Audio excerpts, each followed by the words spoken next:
بسم اللہ الرحمن الرحیم۔ رمضان کے روزے کی اہمیت اور فضیلت۔ ماہ رمضان اسلامی کیلنڈر کا نواں مہینہ ہے۔ رمضان کے مہینے میں ہر مسلمان روزہ رکھتا ہے۔ یہ مہینہ ہر مسلمان کے لیے بہت خاص ہے۔ رمضان مہینے کی بہت ساری برکتیں ہیں، آج وہی ہم بتانے کی کوشش کر رہے ہیں۔ حدیث مبارک میں ہے کہ رمضان اللہ یعنی رمضان اللہ تعالیٰ کا مہینہ ہے، جس سے پتہ چلتا ہے کہ اس مبارک مہینے سے رب اجل کا خصوصی تعلق ہے، جس کی وجہ سے یہ مبارک مہینہ دوسرے مہینے سے ممتاز اور جدا ہے۔ اس ماہ سے خصوصی تعلق سے مراد یہ ہے کہ اللہ تعالیٰ کی تجلیات کا خاص اس مبارک مہینے میں اس درجہ نازل ہوتی ہے، گویا موسلا دھار بارش کی طرح برستی رہتی ہے۔ رمضان المبارک کو 10 دنوں کے 3 حصوں میں بانٹ دیا گیا ہے۔ حدیث مبارک میں ہے کہ رمضان ایسا مہینہ ہے، اس کی پہلے حصے میں اللہ تعالیٰ کی رحمت برستی ہے۔ اس مبارک مہینے کا درمیانہ حصہ گناہوں کی مغفرت کا سبب ہے، اور اس مہینے کی آخری حصے میں دوزخ کی آگ سے آزادی حاصل ہوتی ہے۔ اسی تیسرے میں لیلۃ القدر یعنی شب قدر بھی آتا ہے۔ ایسا ماننا ہے کہ شب قدر کی رات خوب عبادت کرنا چاہیے۔ شب قدر کے بارے میں اور جانیں۔ رمضان کی فضیلت۔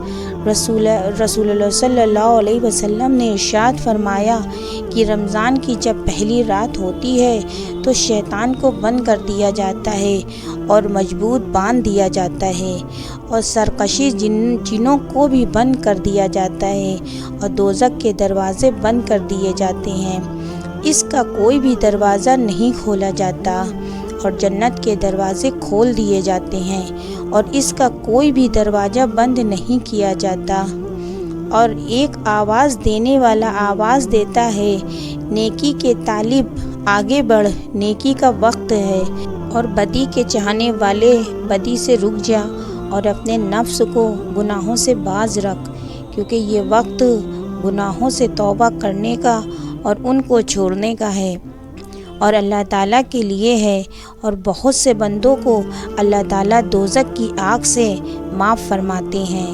روزہ وہ عظیم فریضہ ہے جس کو اللہ تعالیٰ نے اپنی طرف سے منسوخ فرمایا ہے، اور قیامت کے دن اللہ تعالیٰ اس کا بدلہ اور اجر بغیر کسی واسطے کے بذات خود روزے دار کو عنایت فرمائیں گے۔ چنانچہ حدیث قدسی میں ارشاد ہے، روزہ میرا ہے اور میں ہی اس کا بدلہ دوں گا۔ حضور اکرم صلی اللہ علیہ وسلم نے فرمایا ہے کہ روزے دار کے منہ کی بو اللہ تعالیٰ کے نزدیک مشک کی بو سے زیادہ پسندیدہ ہے، گویا روزے دار اللہ تعالیٰ کا محبوب ہو جاتا ہے کہ اس کی منہ کی بدبو بھی اللہ تعالیٰ کو پسند اور خوشگوار ہوتی ہے۔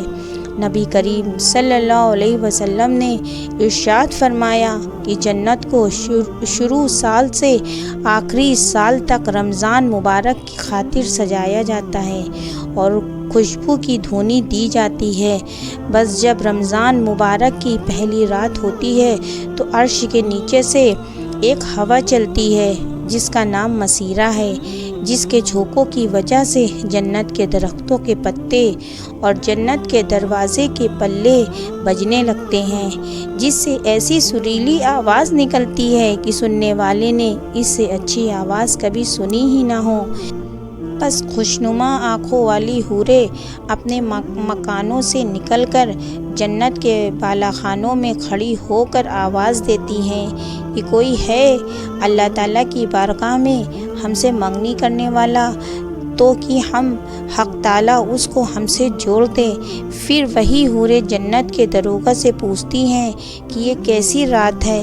وہ لبیک کہہ کر جواب دیتے ہیں، اے خوبصورت اور خوب سیرت عورتیں، یہ رمضان المبارک کی پہلی رات ہے، اور حق تعالیٰ جان رضوانہ جنت کے یعنی دروغے سے فرماتے ہیں کہ جنت کے دروازے محمد صلی اللہ علیہ وسلم کی امت کے روزے داروں کے لیے کھول دو، اور جہنم کے دروغہ سے فرماتے ہیں محمد صلی اللہ علیہ وسلم کی امت کے روزے داروں پر جہنم کے دروازے بند کر دو۔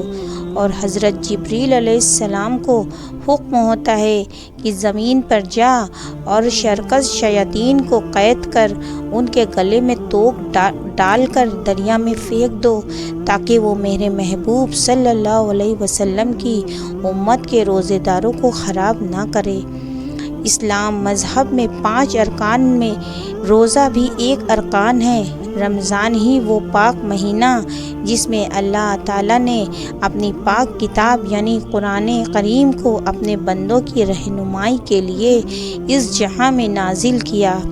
اسی رمضان کے مہینے میں اللہ تعالیٰ دوزخ کے دروازے کو بند کر دیتا ہے اور جنت کے دروازے کو کھول دیتا ہے، اور اسی پاک مہینوں میں شیطانوں کو جنزیروں میں جکڑ کر قید کر لیا جاتا ہے۔ اگر آپ کو ہماری یہ ویڈیو پسند آئے تو آپ لائک، سبسکرائب اور شیئر کریں تاکہ ہمارے آنے والی ویڈیو آپ تک ضرور پہنچے۔